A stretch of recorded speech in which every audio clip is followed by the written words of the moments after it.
My name is Ebony Zamani. I'm a member of SIFT Media 215. SIFT Media, the acronym is Sisters in Film and Television. We are a collective, and our main mission is just to support mainly women of color, mainly Black and Latinx women filmmakers and media makers in our region. And so tonight, what you'll be seeing is our COVID1619 Project. It was our first collective docuseries. Several of us in our group, me included, my film will be the third film you'll see tonight. During 2020, we were trying to make sense of what was happening in our own communities around COVID and what people were experiencing with racism and the uprisings, and wanted to, sort of in the same way that Zora Hairston and many people before us recorded and spoke to many Black people in their communities and their times around what was impacting them, what was affecting them, what they had been through.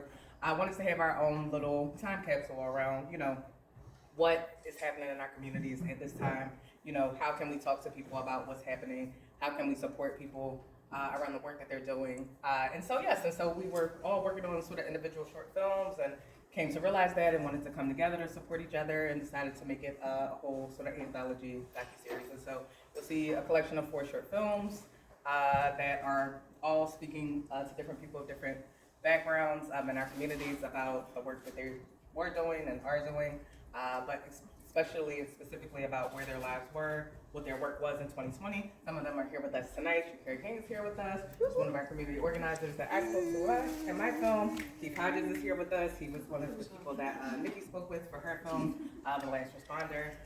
Also, Terrell Hagler is supposed to be joining us tonight, if a trash man. And so yes, please enjoy the work.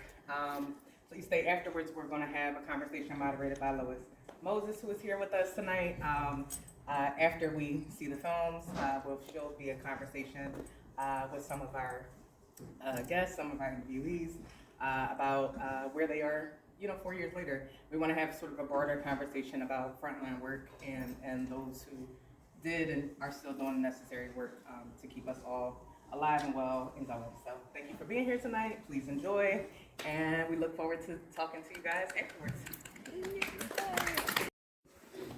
Share how this came about, and part of it is because we are, as a collective of women of color filmmakers, part of our mission is to create socially conscious films, particularly around narratives that impact us and impact our communities. So in conversation, because I'm always looking at ways to decolonialize this country, and so really looking at the how COVID and 1619, particularly during that time, when the project came out with Nicole Hannah Jones, how those two interrelate, and how in some ways it takes us back to where, well, it doesn't take us back, we're already back. Right. So the sort of the combination of looking at how, sort of even reframing what frontline workers are. And when Nikki came up with the brilliant idea of bringing in Keith, and then I found out Keith buried a couple of my clients, and then know about half my friends. So, and not only that, but the level of activism that we do around when we encounter problems, and in a community way, and that sort of connection with how community is really our, the way in which we,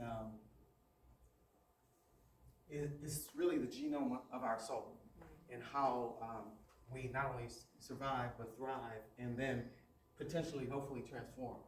And so I really want to open it up to, I'm interested in you as activists and frontline workers, how you view yourself on screen, and if there was something that maybe you left out that you would have liked to share in the film, as well as maybe what you would say now based on where we are politically, as well as still dealing with COVID.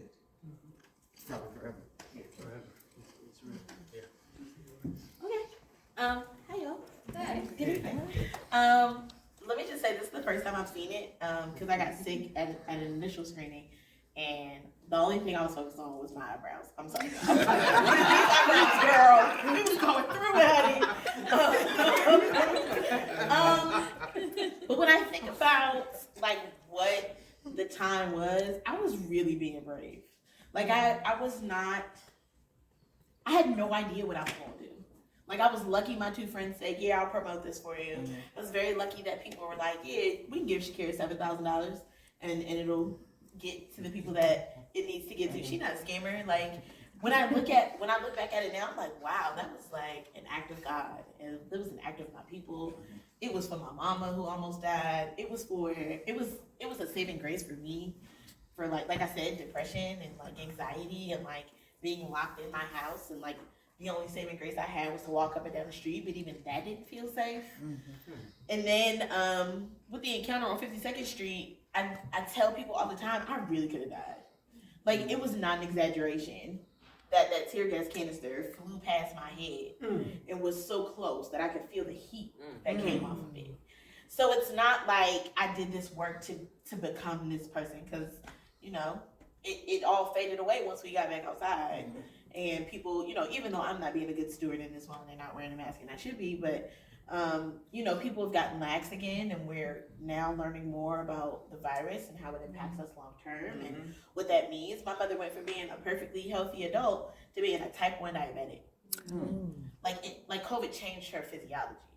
So every time my mama get close to that A1C number getting so low she can go off the medication, she physically can never come off of it. She's going to be a diabetic for the rest of her life. Like that's how intense that first strain was, and it seems to have only gotten worse. So when I think about that moment and like what it means, it really means that to me that like we really need to get back on our Zooms, literally and mentally, and like really figure out ways to catch people when they cannot hold things themselves. We did a round 2 of Joint Aid, and we raised another $20,000. So all together so far, we've given $40,000 away, which still feels insane. But now I have a bigger goal. I want to raise $1 million, and I want to be able to fund people for at least a year. And I don't know what that looks like right now, and I don't know where the money will come from, but I'm praying on it. And then as far as like the activism stuff, it never stopped. I went into working with children, back to working with kids after that, and I saw the pandemic gap in real life. And I saw the way that our children cannot read. And I am a literacy buff. Like my homegirls will tell you, I'm always reading a book. I'm forever bringing books home. They like, where are these things gonna go? There's no room in your studio apartment, baby. Where is it gonna go? And we're always having these conversations around like how to get young kids engaged. And the biggest thing that I was able to do in my tenure at the organization that I was at was bring my community in that kept me and fed me. And then they started to feed those young people. And then I was able to feed them too. So I was able to see them grow. So in the activism end, I think we need to just get back to like feeding people physically, mentally, socially. We need to go back to encouraging their skills. We need to let people fall apart, because like we're still not okay. Like, and we still struggling. The wealth gap has only gotten bigger. It only seems to get bigger. And now, you know, we're a week and a half away from an election, and you know, we praying that orange man don't come nowhere near us again. And even though a lot of us young folks, I'm gonna be transparent here, have a lot of issues with Harris, and you know, her like siding with genocide, Trump will absolutely positively be worse, and we will end up without all of the things that we fought for, and we will end up without all the things that our ancestors fought for, and we will end up in a worse situation. We're not equipped for it. We don't have no safety net. What are people gonna do when your grandparents can't afford their medications to survive? What y'all gonna do when these kids can't go to school, or teachers have decided to flee the country en masse? Y'all don't like to educate these kids. Y'all don't like to be near. So there's this way that we need to rebuild community safety nets that will ensure the longevity of the work that we did during the pandemic. Yeah, and I think I'm gonna approach it, and I love. It's the second time I've seen it, and I wish I could get my beard back too.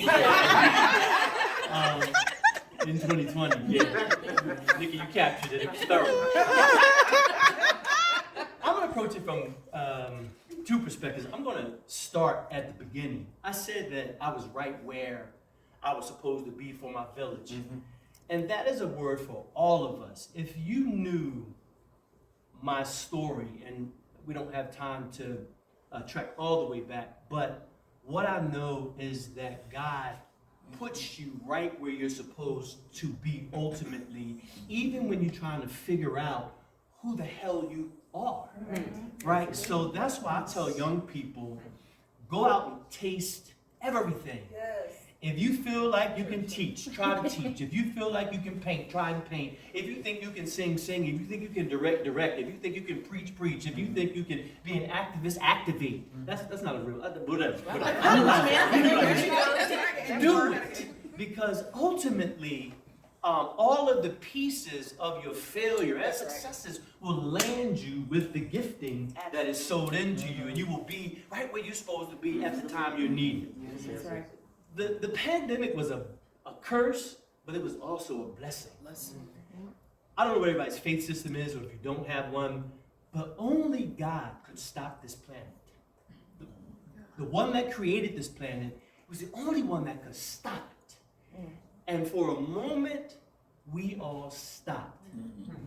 And when you stop, all you can do is pause, and this ain't good English, but see where you at. That's right. That's right. And for a century, we were just moving and shaking and hating on one another and divisive and dividing. But for a moment, there was nothing you could do but prayerfully look at yourself. Even if you didn't feel like looking at yourself, you were shut down for so long, that's what you had to do. And then look at your family and see where they were. And I promise you that we have the shortest memories on this planet as well, because we were all talking a different game at that point.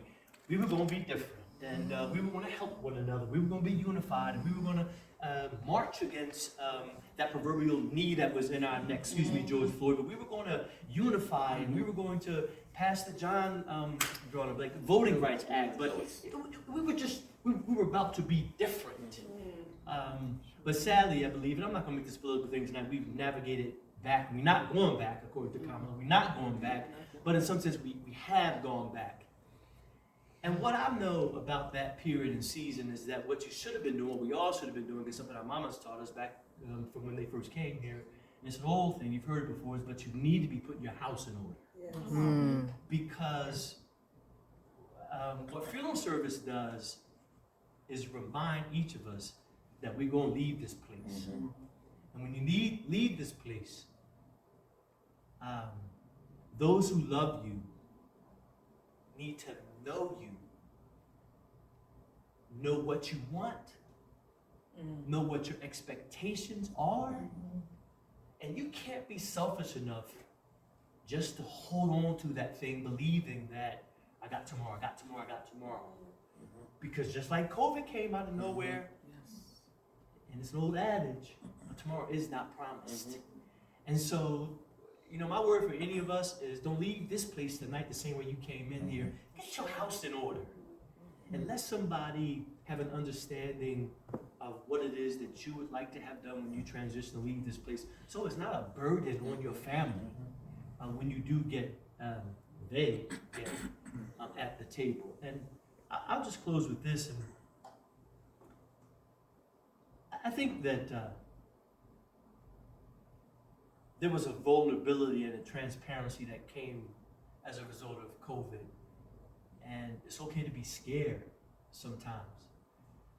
But I will tell you this, you don't become wiser and better when you're comfortable. You become, wisdom is experiential. It's built from experience. Some of the wisest people you know had a 4th grade education, Uncle Woody. But you should be wiser after having come through COVID. Because nobody knew what it was. Nobody knew when it was going to leave. But we still standing. And that's because my faith system helps me know that even though I was scared, even though I didn't know what I was bringing home to my family, and after my mother-in-law's death, if I could make it through that, I could make it through just about anything. Can I just respond to him really quickly? What I heard you say was that we retreated back. Not completely take the whole 180 and go back into the habits that weren't good for us. We retreated back into our regular lives. But nothing about this shit is regular. Oh, excuse my French. Nothing about this, I'm young, so sometimes I'm still a little spacey. Nothing about this is regular. Like, even the way in which we exist post our civil rights ancestors, none of that is regular. The civil rights movement was not regular. It was special. That George Floyd movement was special. Yes. We was really ready to die. I had a really great friend of mine go to jail behind a cop car he didn't even set on fire. But because a street camera caught him close to it, and when the judge in the courtroom said, you do all this great stuff in the community, we actually can't let you not have any consequences. We were like, folks were like holding him down. And he just came home, like he did less than a year, thank the Lord. But like, we were ready to put our bodies and our lives and our livelihoods on the line. There were real consequences for me after folks saw my political takes online and saw me in newspapers. I had the police hiring children to throw firecrackers past my bedroom window so that I could not sleep. I was psychologically tortured for almost a year. Nobody knows those things because everybody retreated back to their level of normal. We didn't go back to checking on each other and holding space for each other and saying, I got you, you good. I felt so bad when the funds dried up and people were like, boom, I done got to the next lily pad, but I still need food. And these food stamps have dried up, and this extra unemployment has dried up, and that child tax credit has dried up, and now my kids have to go back into a building they need uniforms. I got emails in the thing right now. I just pulled the mutual aid fund back. We've only raised $300. Maybe $400 at this point. But that's heartbreaking to me, knowing that the first time we did it, I had $7,000 in less than an evening. We retreated back to what was normal. Yeah. And we forgot what COVID taught us about ourselves and what COVID taught us about our community and what it taught us about, who is necessary in order to make this shit run. That's it right there. But, I invite you, did we retreat back into what was normal or what is abnormal? And so really sort of looking at the pathology, because in some ways where we was based on this, how we exist in a system that is marginalized, oppressed, and so on. But and also thinking about what you said, and I have the judgment scene in my house that's bigger than this. Yeah. And I think about it a lot because one of the things I think about is that COVID gave us an invitation to maybe reconnect or Sankofa our way back to what I call our real selves and really begin to think about how we use metaphors and systems to begin to address those questions of what happens not only in, but also even more importantly, what happens while we're here and what decisions do we make, admonitions in terms of at the end, will our heart be lighter than a feather? So just, and because that's not about faith, that's about metaphor really in terms of each moment we get to decide whether we're going to do more good in life than bad to ourselves and to our community. So and for me, what you all have done, you put some good stuff on the good side of the scale based on, what you did and how you stood up and continue to stand up for the community. So I just appreciate you both, and this has been an honor for me to be a part of this collective. And so I want to open it up to see if there are any questions. So, I'm sorry Terrell's not here. I didn't know you were going to be here, Hodges. But my name is CJ, and what motivated you to eat? Well, you did kind of tell us in the documentary, but what brought you all together? The three of you in the document, well, it was actually four, because it started with a different woman, I believe. So what brought you together? And am I right or wrong? That was filmed in COVID? Yeah, That was during COVID you filmed that, I thought. Yeah. yeah. It was in the fall. Yeah, it kind of started to cool down. So it was after. It was like August, September. It was late 2020. So my film was the third film that you saw. That was the film that Shakira was in, Terrell was in, and the other woman's name was Tony Say. She was a nurse. I sought all of them out because I either knew them personally or reached out to people who knew them. So Terrell, I didn't know personally. Amina, who's here with us, she was our she was my production coordinator on the film. She knew Terrell, so she got me in contact with him. And I wanted to talk to Black folks who I felt like, you know, were in the thick of all of the madness at the time about like what their experiences were. And so we spoke in late 2020.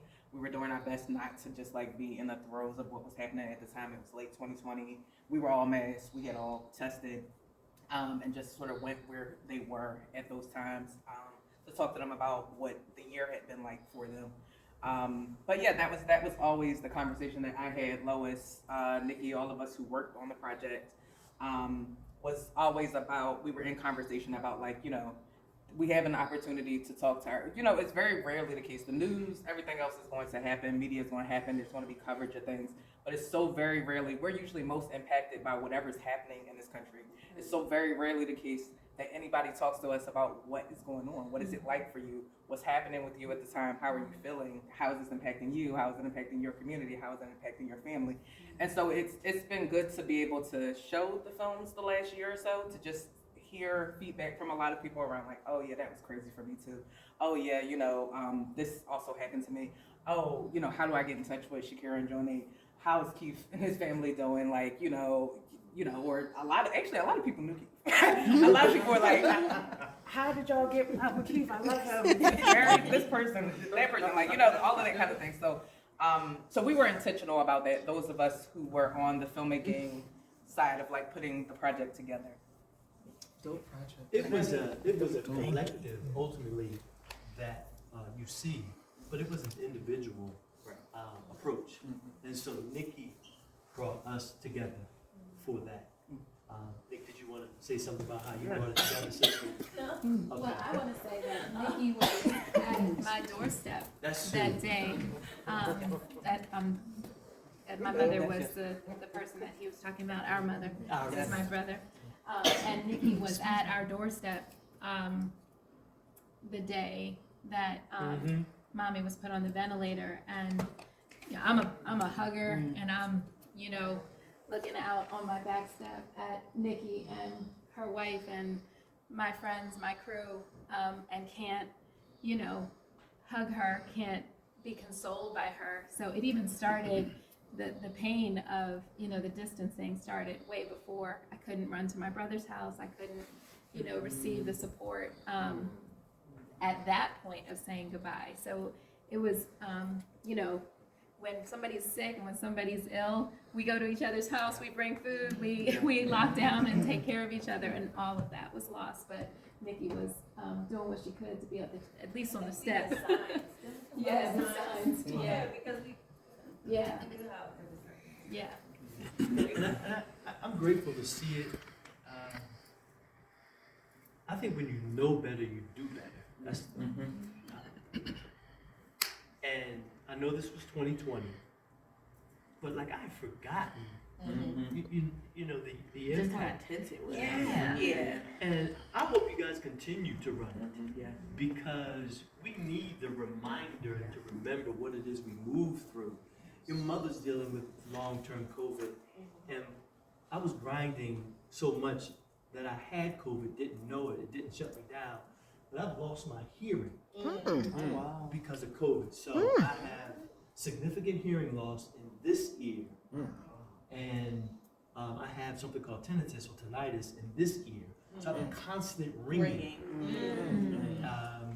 From COVID. A small percentage of the worldwide population suffers from this.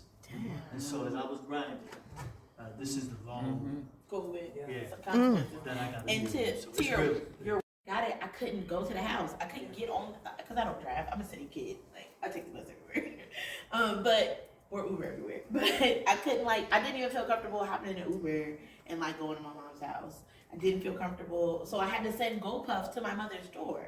And my mother is in the house with my younger brother who was immunocompromised and my grandmother who was immunocompromised.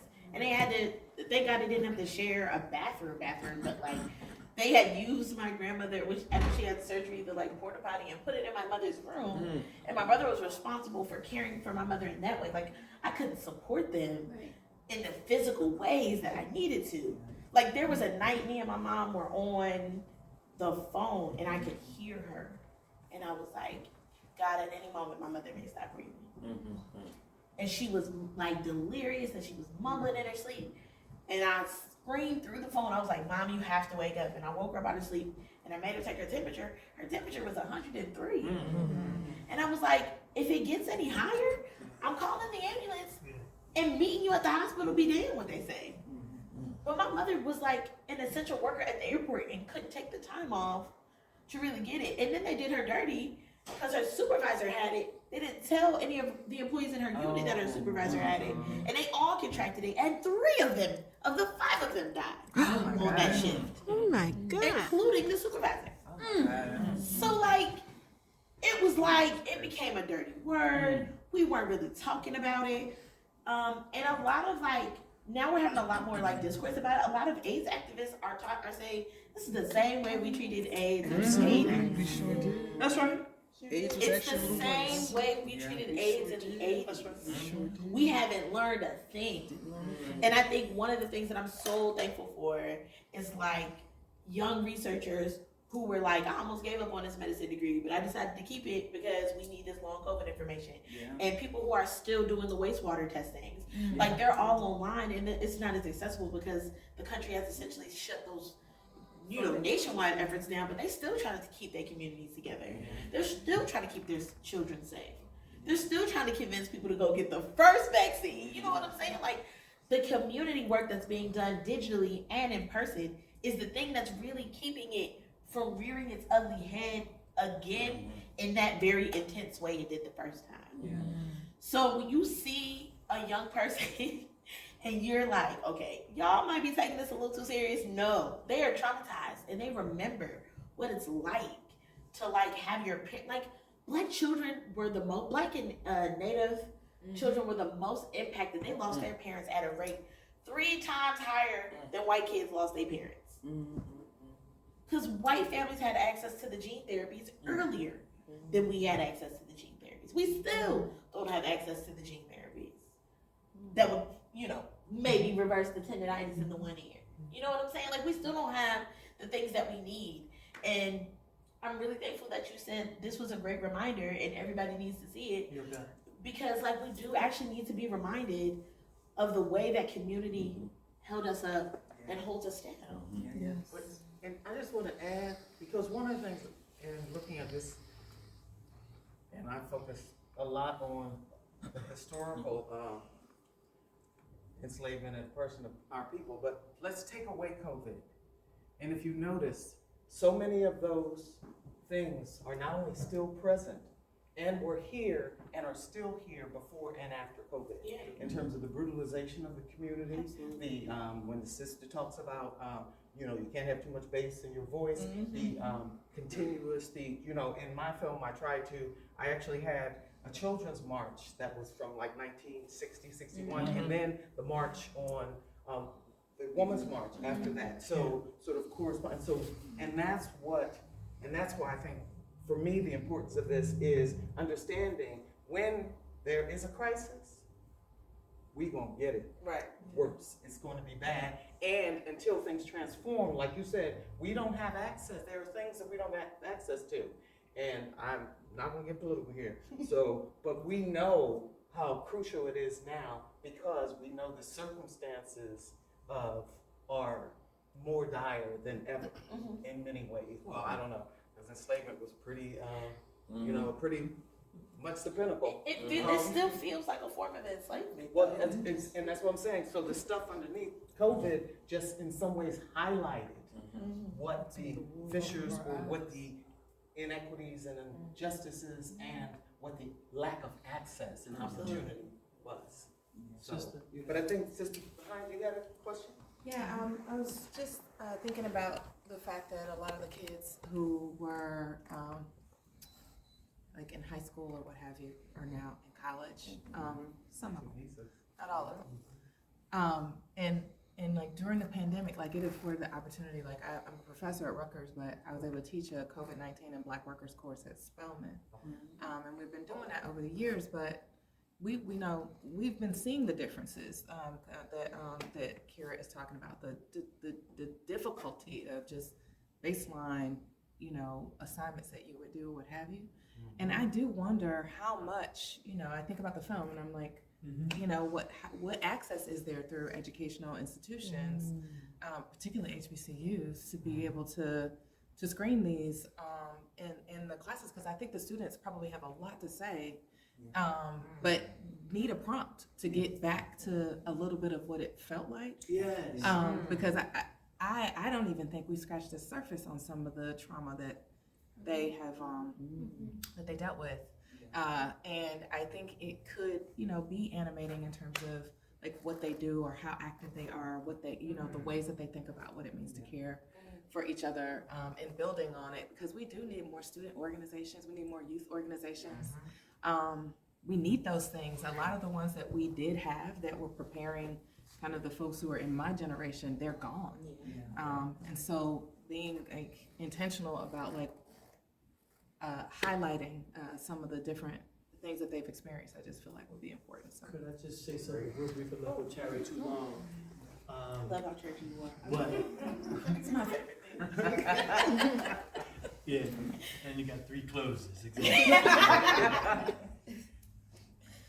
While we were moving through COVID and the last responder sort of season that we were in, our son came back from Howard University, and our daughter came back from Montclair State.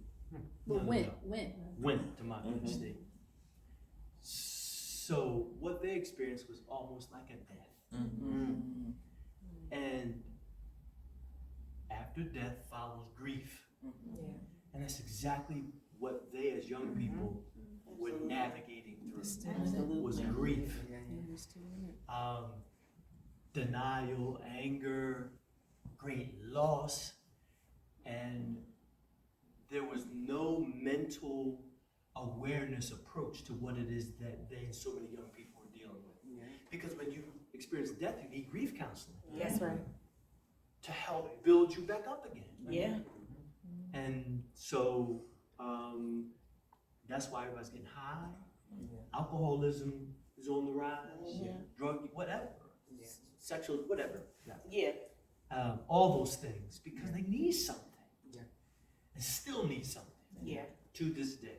So Can I just say one Morehouse thing that is Spelman, amazing? Howard, when we went, because my son is there now, when we went for Parents Weekend or like when they were talking about it, one of the primary people who spoke was the person over the counseling services, and they basically said to all the students, every single one of your students is gonna come in at some point because they need us now in ways that they never have in the past.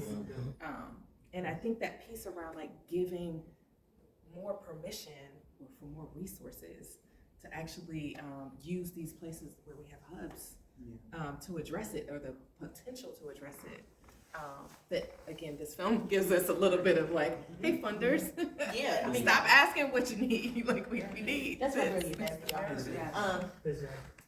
Like we also aren't accounting for the fact that domestic abuse went up in homes.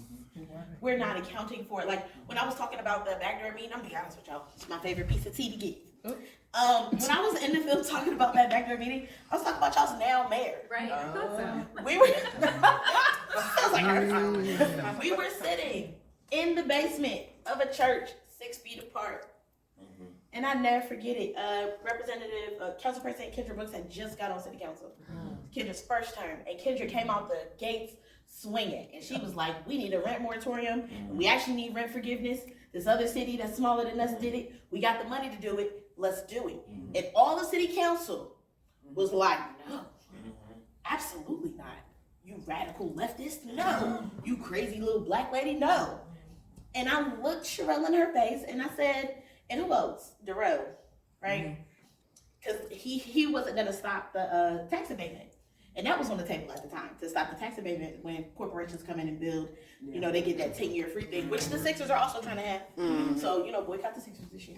But they were looking at us like, how did y'all even get invited to this meeting? We wanted y'all to say, hold a prayer circle, or, you know, let's have a vigil, or let's buy the kids lunch. I was like, no, let these parents stay home with their kids, have the time they need with them, encourage them to stay home. Because the parents will be the catalyst. That's right. We're asking for them to be wrangled in. The parents will be the catalyst. Tell them they ain't got to pay no rent, or come up with a fund where they can have help with the back rent. And she put her hand in my face and told me to shut up. And that was when our beef started. So I'm on forever. Like it's literally not a joke, y'all, because I felt so disrespected and demeaned by an older Black woman who said that she called this meeting to care about the fact that young people were looting in the city and she wanted them to stop. Now we was on 56th Street, ain't nothing getting looted but the pharmacy. We was fine. Hakeem's was fine, the hair store was fine, the nail salon was fine, ACAF was fine. None of the businesses on the block actually took major damage. The only thing that took major damage that day, not even McDonald's got messed up on 56th Street. They just boarded up the windows for safety. The only thing that took damage was the thing on the pharmacy on the corner of 52nd and Walnut, and a cop car had got flipped over, and the kids set it on fire. They actually weren't tearing up their neighborhoods. They might have looted a grocery store, but hell, it's a grocery store. They were hungry. Like, let's think about logic here. Yeah. They actually they were out there chilling. And nobody ever believes me when I say it. But like, they was really out there doing wheelies in the middle of the street. They turned the music on in the cars. They were sitting on top of the cars talking to each other. Nothing out there was violent. But they responded to these children with violence. Even though I said in that meeting, these kids need resources. A lot of them don't even have the Chromebooks to do the work. Y'all telling them to go sit in a parking lot to go get the Wi-Fi for school. You want them to, how are they gonna get there? You want them to ride public transportation and put their little bodies at risk? COVID had major impacts on children too. There are children showing up with dementia. That's crazy. And in that moment, it was no real care from the city. Nobody cared, but the few of us that were in that room suggesting actual change. You know, so like, when we talk about like how to care, and I'm sure this is gonna be the end. When we talk about actually how to care for people, how to hold that grief counseling, we actually need to go check on our kids first and sit with them and be like, I have those feelings too. I'm feeling like life ain't going the way it was supposed to go either. It still don't feel normal to me either, baby. You're not making these things up in your head. That's right. That's point blank, period. And then we need to go to their parents and say, what can I do for you? I think I got this extra $10. I can get him some socks if he needs some socks, or some school shirts if he needs some shirts. Like, we really got to get back to that community care thing, y'all. Because it's going to be the thing that sustained us no matter what empire does. But at the same time, I always say that we came off the plantation and we never had an exit interview. No. So we're still dealing with, you know what I'm saying, in terms of that. We have put together the pieces in amazing ways because we are so imaginative and creative as a people that we have found ways to survive in the most untenable circumstances and often to thrive. But so when you talk about looking, you know, when you talk about the community, one of the things that I think about is that we need to be having those conversations. You know what I'm saying? Those conversations need to be part of the fabric again. How we're doing. Remember, you know, and I guess I'm sort of old enough, but I remember my cousins always talk about, you know, coming home. I mean, I remember my mother took me out of North Philly, but talk about coming home and, you know, everybody knowing who you were. And, you know, the whole communal system. And Bernie Jordan talks about that a lot. And so you, in the quote unquote segregated communities, which you never created, we were forced to create those spaces because that's what we had for our own flourishment. And so in the end, I'm just saying that those are conversations, and I invite you when I say, they say it takes a village to raise a child. I always say it takes a healthy village to raise healthy children. And so really looking at all the suggestions that you all are making, and what I'm saying is, and what you were talking about, is that we need to be in conversation.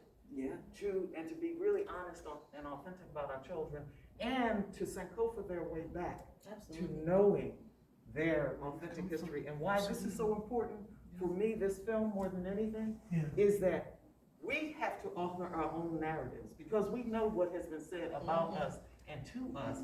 So this is, for me, a spiritual project, because we get to tell our own stories based on our own experiences and the earth. That's key. That's what this group is about. I did have one question, because I know it wasn't addressed. I know we can't address everything. So what is your take as an educator and as a virtual school teacher? What is your take on education? We don't have time. We've been here all night. But based on kind of, we're talking about COVID within that time frame. Yeah, I think we need to go back to letting kids be left back a year. Take the shame out of leaving your child back a year. If they didn't get it, they're not gonna get the next thing, because it's a building block. Don't be ashamed. Don't let your child be ashamed either of being like, you didn't get it the first time, baby. That's okay. We're gonna try again. Because when you frame it like that, they're more likely to be open to it. And I think I'm gonna sound like my grandma. People actually need to parent, right? Like, you need to be in the meetings with your child's teacher. You need to be in contact with them. Don't let your kid become an iPad kid and just watch whatever they want to watch, because a lot of the content is not kid friendly. We've moved away from a lot of kid friendly, like learning, social content. Encourage them to be social with other people, other students. Don't let them come home, just sit on the game, talk to them at your kitchen table, because all of those skills are dwindling in our children. And it's impacting the way that they learn. Social skills are a huge part of how you retain information. And we need extracurriculars. We need after school programs back. We need the city to fund after school tutoring again in community centers. It doesn't need to be a grant funded thing. Let the city just fund it. Those are my biggest takeaways. Thank you all for coming. Oh, and it's going to be on PhillyCam, right? It will be. This will be shown, and our other docuseries is actually called the Grief Film Project. So that was our next series. Our next series that we did, because people have been dealing with a lot of grief, have been processing things. And so for the Good Grief Film Project, that's a series of 8 short poetry films where we got poets who, went through a poetry intensive with Ursula Rucker. Shout out to her too, because that's her voice you hear throughout this project. But her poetry intensive was the catalyst for the Good Grief Film Project. And so it's 8 short poetry films. One of our filmmakers is here.